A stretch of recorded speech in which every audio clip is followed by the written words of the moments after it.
नीतीश जी हारे हुए और सबसे सड़े हुए इस सदी के मुख्यमंत्री होंगे जो बिहार यह कलंक यही कर। अब यह मौजूद हैं कुढ़नी प्रखंड कार्यालय में और यहाँ पे कुछ लोग भी मौजूद हैं। उनसे हम जानेंगे कि कुढ़नी जो उपचुनाव होने जा रहे हैं उसको लेकर लोगों के बीच में क्या सोच है, क्या सोच रहे हैं मतदाता। हमारे साथ मौजूद हैं आज के स्थानीय जो मुजफ्फरपुर के संपादक हैं मनोज जी। कुढ़नी का क्या स्थिति लग रहा है आपको? देखिए, 2 उपचुनाव से हम लोग बिहार के लोग रूबरू हो चुके हैं।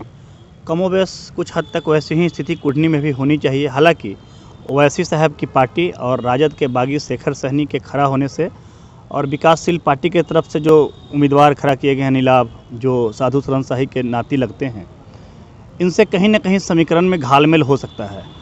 ऐसे जो मतों का समीकरण है उसमें फ़िलहाल मनोज कुशवाहा जो महागठबंधन के प्रत्याशी हैं वो अपर सीट पर हो सकते हैं। चूँकि भाजपा में दावे बहुत हो रहे हैं, सतही स्तर पर काम कुछ कमज़ोर है और यहाँ उनके बीच में भी मतों का जो है अंदरूनी विभाजन होगा। पिछले जो कुछ चुनाव हुए हैं, खासकर जो विधानसभा चुनाव हुए थे, उसका जो मतों का समीकरण बना था उसमें जो घालमेल हुआ था उसका परिणाम भी कुढ़नी में नज़र आ सकता है। ऐसी स्थिति में लगता है कि एक तो कांटे के मुकाबला होनी चाहिए, नज़दीकी मुकाबले होंगे और कहीं ना कहीं महागठबंधन को उसमें लाभ मिलनी चाहिए। बोचहा में जो गलतियां भाजपा ने की थी वो यहाँ नहीं दोहराएगी, ऐसा लगता है आपको? नहीं, ये गलती तो आप विधानसभा का जनादेश ये होता है कि जो हार जाते हैं उनको अगर आप दे रहे हैं तो कहीं ना कहीं मतदाता ने उसको हराया होगा तो कुछ तो उसके मन में रही होगी बातें ना। इसलिए में ऐसे में केदार प्रसाद पर जो भाजपा ने पत्ता खेला, आप देखे होंगे कि केदार प्रसाद को सिंबल देने में बहुत विलम्ब हुई थी। कहीं मैनपुरी चुनाव के कारण हुआ था 5 जगहों। वो कहने की बातें हैं, कहीं ना कहीं मूल्यांकन हो रहा था उनको देने हैं कि नहीं देने हैं। और ये बैस के जो मत है ना, भाजपा का जो कैडर मत होता है, उसी के दबाव में अंततः केदार प्रसाद को सिंबल दिया गया है। अतः हमको लग रहा था कि हो सकता है कहीं ना कहीं भाजपा कुढ़नी में प्रत्याशी बदल दे। टिकट की अगर बात की जाए तो केदार प्रसाद गुप्ता ने सबसे पहले रसीद कटाया था और मनोज कुमार सिंह जो मैदान में है महागठबंधन से, उन्होंने भी सिंबल मिलने से पहले ही यहाँ से रसीद कटा लिया था। मतलब एक प्रकार से कंफर्म थे कि ये दोनों चुनाव लड़ेंगे। नहीं, ये लोकतांत्रिक प्रणाली है। किसी को भी, जैसे आप शेखर सहनी भी अपने आप को बता रहे थे कि हम निश्चिंत थे कि टिकट मिल जाएगा, लेकिन चूंकि गठबंधन की अपनी व्यवस्थाएं हैं, सिंबल तो नहीं मिला, अभी निर्दलीय खड़े हैं। मनोज कुमार भी ऐसा सोच रहे होंगे कि हमको अगर महागठबंधन की तरफ से सिंबल मिल जाए तो ठीक है, अदरवाइज वो निर्दल लड़ जाते हैं। जो महत्वाकांक्षाएं हैं ना, आपको संदीप जी बता दें, कोई प्रत्याशी वेट नहीं करता है, जो सालों से तैयारी करता रहता है। ऐसे में केदार प्रसाद जी को भी लगा था कि हमको सिंबल मिल जाएंगे और अंततः वैसा हो भी गया। हमको लगता है कि पार्टी उन पर विचार कर रही थी। ऐसा वाजिब भी था कि पार्टी अगर विचार करती, प्रत्याशी अगर बदल जाते तो नए सिरे से नई सोच बनती। अन्यथा लग रहा है कि जो कुछ मतांतर बोचहा में दिखा था, कुढ़नी में भी रंग दिखा सकता। पिछला जो चुनाव हुआ था बोचहा का मात्र 700 वोट से हारे थे केदार गुप्ता। हार 1 मत से, हार 50 मत से, 100 मत से, कोई मूल्य, आप हार गए वो जीत गया। जो कोई जीता, जनादेश में यही है ना कि जो जीता वो जीता, जो हारा वो हारा। आपको किसी ने अगर हराया तो कुछ तो सोचकर हराया होगा। आपको जरा इनके बैकग्राउंड में जाएंगे केदार प्रसाद जी के ना, तो मुखिया के रहते हुए भी उनकी कुछ दबिश है।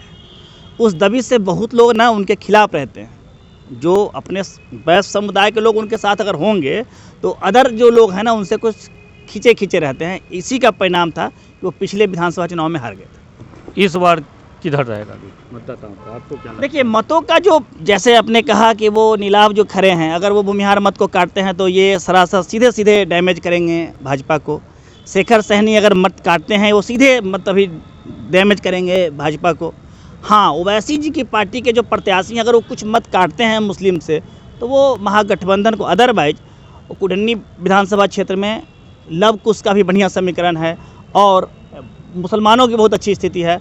और कुछ हद तक भूमिहार कम्युनिटी भी तेजस्वी के जो नीति बदले हैं उसके कारण महागठबंधन मतलब राजद के तरफ और जदयू के तरफ भी वोट करते हैं।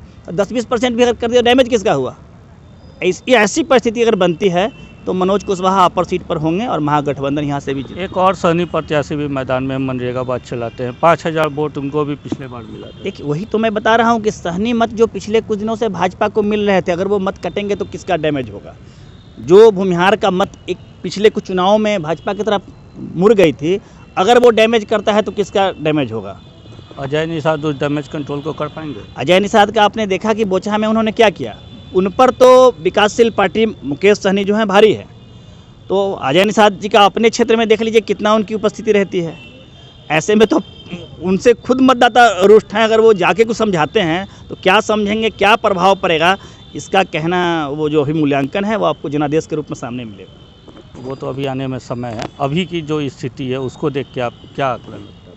वर्तमान में दोनों जो महागठबंधन है वो आमने सामने की लड़ाई सोचकर लड़ेंगे, लेकिन छोटे छोटे जो प्रत्याशी खड़े हुए हैं विभिन्न दलों के, कुछ कुछ मत अगर काटते हैं तो ये विधानसभा चुनाव है, किसी न किसी को डैमेज पहुंचाएगा और अंत समय में यही जो डैमेज होगा वो किसी एक के लिए जीत, किसी एक के लिए हार की। त्रिकोणीय हो सकता है क्या कुढ़नी में मुकाबला? बहुत कम उम्मीद है। जो अभी समीकरण बन रहे हैं वो गठबंधन और राजग के बीच में लड़ाई होगी। कुछ मत वो काट ले, कुछ मत वो काट ले, ये अलग बातें हैं। जातीय समीकरण से भी लोग सोच रहे हैं। हमको नहीं लगता है कि जातीय समीकरण जिस तरीके से दो अभी उपचुनाव हुए हैं इसमें मुकाबला तो सामने ही सामने का होगा। मत कौन कितना काट के डैमेज करता है। गोपालगंज और मोकामा में जो चुनाव हुआ वो नीतीश कुमार सामने नहीं थे। यहाँ तो सीधे सीधे जदयू के प्रत्याशी है और नीतीश कुमार जो राजद के साथ चले गए, एक तरीके से उसकी भी परीक्षा होगी कि जनता क्या उन्हें मान चुकी है कि राजद के साथ जदयू का ये जो गठबंधन हुआ है उसकी भी एक प्रकार से ये परीक्षा। अच्छा, आपको याद होगा 17 में जब वो अचानक से चले गए थे, उस राजद के साथ लड़े थे, क्या परिणाम आया था। देखिए, चुनावी जो बातें होती हैं ना वो बहुत इनके साथ हैं, उनका जिसके साथ जो है। अभी उन्होंने तेजस्वी यादव को प्रश्रय दिया है और अभी आपको स्पष्ट बता दे रहा हूँ कि ज़्यादा मत अभी भी लालू प्रसाद जी के साथ होती है। तो क्या वो चाहेंगे कि तेजस्वी कमज़ोर हो जाए? ऐसे में मुख्यमंत्री के हाथ को, यहाँ तो राजद का कोई प्रत्याशी नहीं है। महागठबंधन फिर किस बात की होती है? पिछले चुनाव में जब लालू प्रसाद और नीतीश कुमार साथ साथ लड़े थे वहाँ बहुत जगह ऐसे थे जहाँ उनके प्रत्याशी नहीं थे, लेकिन दम तो गठबंधन के लिए लगाया जाता है ना। अभी ये सरकार जो चल रही है वो महागठबंधन की सरकार है। बीच में कहीं अगर नीतीश कुमार दिल्ली चले गए तो यहाँ तो ताज कह ही रहे हैं कि तेजस्वी जी को सौंप देंगे। ऐसे में अभी दोनों एक दूसरे को छोड़ने की स्थिति में नहीं है। हमको लगता है कि दम लगाएंगे। तो ये थे आज अखबार से जो संपादक हैं मनोज जी, उनसे हमने जाना। कुढ़नी की जनता से भी जानते इस बार क्या सोच रहे कि वोट करने से पहले। जनता देखिए अब समझदार है, कोई गठबंधन कहीं कोई सामने नहीं आने वाला है। और नीतीश जी या तेजस्वी जी सभी को जनता पहचान चुकी है। यही दोनों लोग हैं जो बिहार में शराबबंदी के नाम पर लाखों परिवारों के न जाने कितने लोग आपराधिक सूची में चले आए और समय समय पर हर 2 महीना पर 3 महीना पर नियम में संशोधन होता रहता है। चूँकि नीतीश जी को मालूम है कि उनसे कहीं ना कहीं गलत फैसला हो गया है, जिससे जनता मोकामा और गोपालगंज में जवाब दे चुकी है। और नीतीश जी हारे हुए और सबसे सड़े हुए इस सदी के मुख्यमंत्री होंगे जो बिहार यह कलंक यही कारण है कि वो कुढ़नी में 2-2 जनसभाएं करेंगे अपने प्रत्याशी के पक्ष में। जनसभा देखिए, गोपालगंज और मोकामा वो नहीं गए थे, यहाँ आ रहे हैं। यहाँ आने की उनकी मजबूरी है, या यूँ कहिए कि यह आखिरी दाव है। 2024 का यह कार्ड चल रहा है, यह कुढ़नी उपचुनाव नहीं है। यह 2024 का भविष्य तराश रहे हैं। सभी अपने अपने ज़मीन ढूंढ रहे हैं। और हमारे यशस्वी केदार प्रसाद जी हारे नहीं थे, वह जनमत से कुछ उनके साथ छलावा किया गया था। और 700 का हार विधायक के लिए बहुत बड़ा हार नहीं है। और इस बार जनता बिल्कुल ही केदार प्रसाद 2.5 साल में उस 700 वाला जो डैमेज था कंट्रोल हो गया होगा, वो ऐतिहासिक जीत होगी।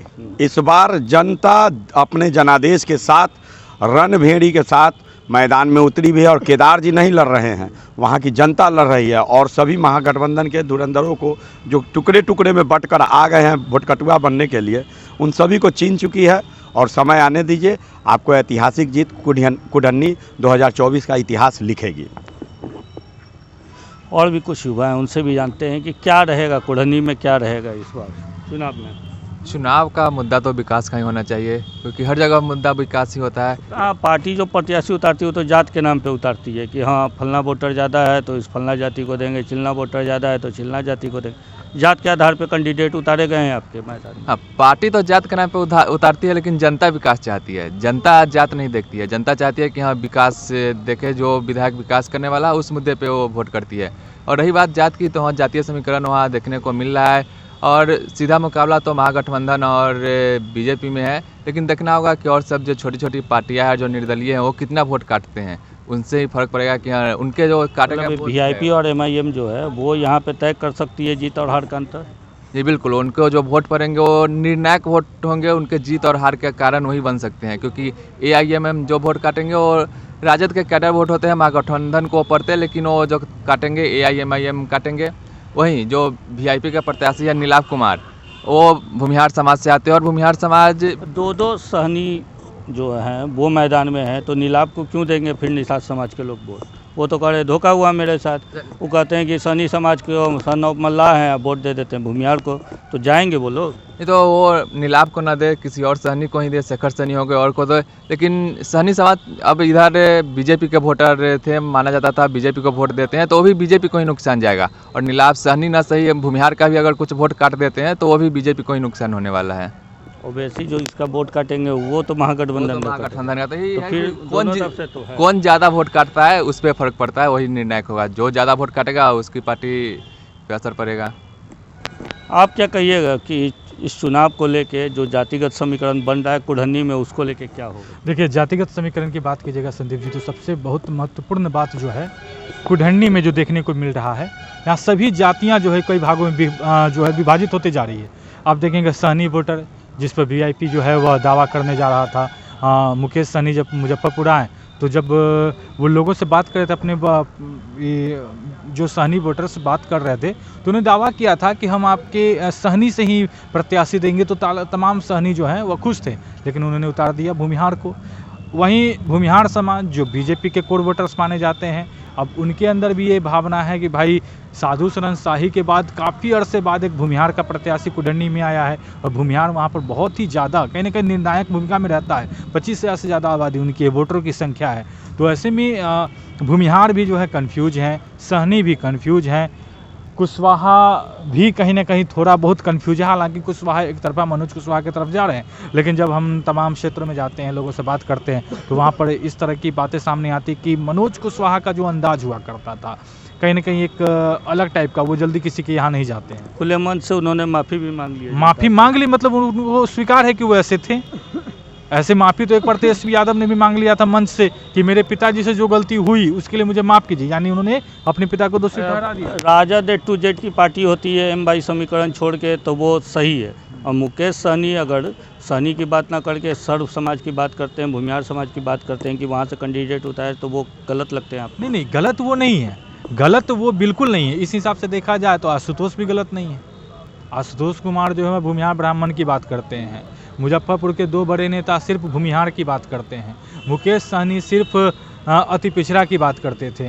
तो उनको भी शुरू से इन सब चीज़ों को लेकर चलना चाहिए था। और जिस तरीके से इन्होंने यहाँ पर आके पहले कुछ और कहा, वो यहाँ पर कुढ़नी उपचुनाव में यहाँ पर आए थे सिर्फ सहनी वोटर्स के लिए, क्योंकि सहनी वोटर्स यहाँ पर हैं, काफ़ी अच्छा खासा है। और यहाँ पर एक विधायक जो सहनी थे, उनको हटने के बाद अब सहनी अपना एक विकल्प खोज रहा था, लेकिन मुकेश सहनी ने क्या किया कि भाई उन्होंने एक भूमिहार वोटर को ला दिया। हालांकि चलिए, अभी भी सहनी जो है वह मुकेश सहनी को ही मानता है, इसमें कोई डाउट नहीं है। वो मानता है कि उनका एक ऐसा नेता है जो अभी ऊपर स्तर तक पहुंचा है और वो उनके लिए काम करता रहेगा। तो अभी भी जो सहनी है मुकेश सहनी को नहीं छोड़ेगा। लेकिन कुछ लोग शेखर सहनी और भी कई लोगों के नाम लेते हैं, ये ज़्यादा कारगर नहीं है, सहनी उनके साथ में। पप्पू यादव भी अब कुढ़नी में उतर चुके हैं महागठबंधन के लिए, और चिराग भी जल्द ही भाजपा के समर्थन में उतरेंगे प्रचार करने के लिए। तो इन दोनों का कितना रहेगा? देखिए, पप्पू यादव और चिराग की बात कीजिएगा तो चिराग का बहुत हद तक पासवान वोटर्स जो हैं वो चाहते हैं। हाल ही के दिनों जब चिराग मुजफ्फरपुर आए थे तो यहाँ पर तमाम पासवान समाज के या फिर अन्य समाज के लोग भी थे, उनको भी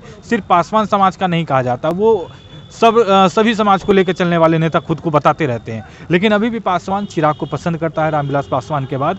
तो ऐसे में चिराग के आ जाने से पासवान तो कहीं ना कहीं बीजेपी के साथ रहेगा। हालांकि पासवान जो है वह जेडीयू से काफ़ी पहले ही नाता तोड़ चुका है, ये तो आप भी जानते हैं। रामविलास के टाइम से ही आप लोग जानते हैं कि किस तरीके से वह जो है वह मतलब जेडीयू से नाता तोड़ चुका है, उसको बीजेपी से ही संबंध रहता है। तो इसका असर चिराग पासवान का असर तो है ही, और दूसरी बात है कि उनका पुराना संबंध भाजपा से इन लोगों का रहा है। दूसरी बात अगर कीजिएगा पप्पू यादव की, तो पप्पू यादव का यहाँ पर कोई भी असर नहीं है। पप्पू यादव बस अपनी उपस्थिति दर्ज कराने आए हैं कि हाँ, इस चुनाव में हम भी हैं, भले ही प्रत्याशी नहीं है लेकिन हमारा एक प्रत्याशी जो है हम उनको समर्थन दे रहे हैं। तो पप्पू यादव सिर्फ इसलिए आए हैं कि लोग उनको भूल ना जाए, अपनी उपस्थिति वो दर्ज कराते रहें कि कुढ़नी में भी हम किसी के साथ हैं। चलिए, ये तो जाना हमने। हमारे साथ को एक युवा मतदाता भी है, वोटर लिस्ट में नाम आ गया है, हाँ ये वोट करोगे? हाँ। पहली बार? पहली बार है। क्या सोच के करोगे? ये विकास के नाम पे वोट होना चाहिए, जो है कि ना जात के नाम पे ना ही पार्टी के नाम पे, जो है विकास के नाम पे वोट होना चाहिए, तो विकास के नाम पे। लगता है कि विकास के नाम पे हो पाएगा जिस प्रकार से जाति पाति हो रहा है कि हाँ ये वोटर वो वोटर, उस हिसाब से? नहीं, उस तरीके से तो नहीं लग रहा है, जैसे जाति को लेकर जैसे सहनी जात के जो हैं उठ रहे हैं, जिससे मुकेश सहनी को की पार्टी को वोट देंगे, तो उस हिसाब से तो नहीं लग रहा है। लेकिन मेरा जो मानना है कि विकास के नाम पे वोट होना चाहिए। विकास का दायरा क्या लगता है, क्या विकास का मुद्दा क्या होना चाहिए? मतलब जो भी ये जीतेंगे वो अपने क्षेत्र में विकास करे, पुराने क्षेत्र को। अभी तक जो जीत के आए उन्होंने किया था? नहीं, अभी तक तो नहीं हुआ है। एक और है युवा, पहली बार मतदान कीजिएगा, नाम आ गया वोटर लिस्ट में? हाँ, इसी बार नाम आया। नाम आया है। क्या सोच के वोट? विकास के नाम पर वोट करेंगे, जो नेता विकास करेंगे हमारे क्षेत्र को उसी को वोट करेंगे। और कई सारे नेता होते हैं ऐसे जो वादा करते हैं और मुकर जाते हैं, तो इस नेता को हम वोट नहीं करेंगे। अभी तक जो हुआ है कुढ़नी में, मतलब ज़्यादा तो नहीं देखे होगे पर जो सुने होगे, तो उसको देख के लगता है कि कुढ़नी का विकास हुआ है? नहीं, ऐसा कोई विकास नहीं हुआ। अनिल सहनी भी आए थे, 2-3 साल में अपना सदस्यता रद्द करवा के चले गए। हमको ऐसा उम्मीदवार चाहिए जो साफ़ सुथरा सभी को हो और क्षेत्र के प्रति लगातार विकास करे। जो अभी दोनों मुख्य दावेदार हैं कुढ़नी के प्रत्याशी, एक तो मनोज कुशवाहा और दूसरे केदार गुप्ता, दोनों ने 15 साल यहाँ का प्रतिनिधित्व किया है। देख के लगता है इनका काम कि इनको वोट करोगे? वो तो आगे आने वाले समय में ही बताएंगे। अभी हमने जाना कुढ़नी के मतदाताओं से कि क्या रहेगा कुढ़नी में इस बार का चुनाव का मुद्दा। कल मिलेंगे किसी और जगह से, कुढ़नी से ही। तब तक के लिए दीजिए इजाज़त।